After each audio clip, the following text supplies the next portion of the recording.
What time is it?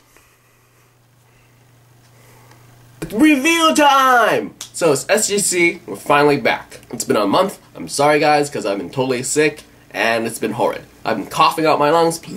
So, yesterday was Tuesday, so it's Cheap Tuesday at the theaters. So what did I watch? 50-50. So it was starring Joseph Gordon-Levitt, Seth Rogen, and Anna Kendrick. And let's start off the characters. Levitt was a guy named Adam who had some pretty serious cancer stuff. Rogen was Kyle, Adam's best friend, and he tries to get Adam to take advantage of his cancer status. Kendrick is Catherine, Adam's therapist. She's the person Adam has to talk to about his feeling concerning his condition and his cancer status. So first off, let me say this. I saw this on Cheap Tuesday and I would have seen this for full price, okay? Full price. So if I had to go back in time, I would have watched it on any normal day and saw it for 11 something instead of $7. When the Blu-ray comes out, I'm gonna get that too. That's how much I like this movie.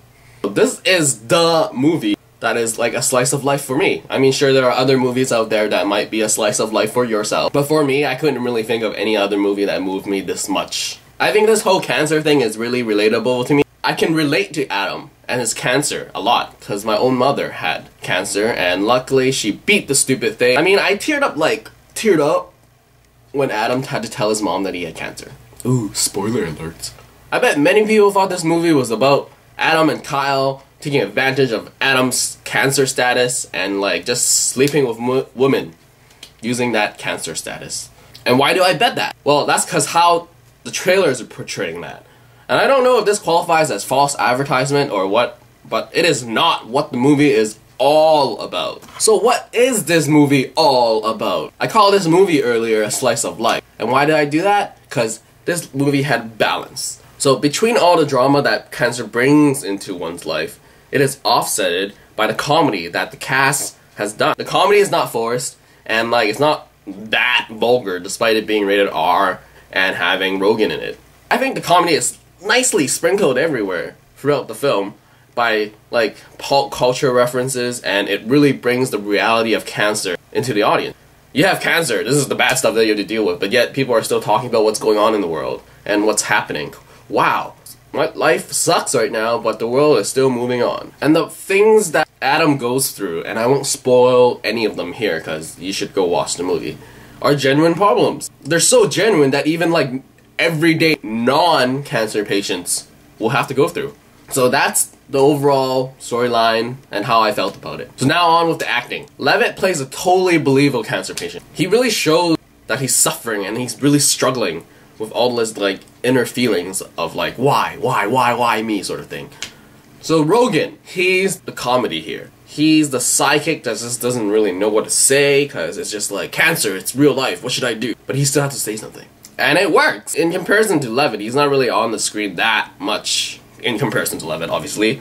It's believable. I mean like this is the best friend of a cancer patient, yet he's not on the screen like 24/7. And it just brings to the reality of things, like how even when you have cancer, your best friend's not going to be there all the time for you. I mean, people around you still have to live their own lives. It just really brings to the feeling that the cancer patient himself just has to continue with his own life and he has to face his own struggles. Kendrick plays a therapist, and she's new on the job. Being new, she's kind of klutzy, sort of like, oh, I really care about you, but I gotta list all these stats. It makes it impersonal, but as the story progresses, the relationship changes. Her caring and kindness is genuine, and you can tell. Alright, so that's pretty much about the three main actors that I really knew and saw them in the past. So this movie is still new. It came out last Friday, so go watch it, people. It's a slice of life. And you would wonder, how can it be such slice of life material? Well, if you weren't super like caught up with the information about this movie, it's actually loosely based on the screenwriter Will Razor's life.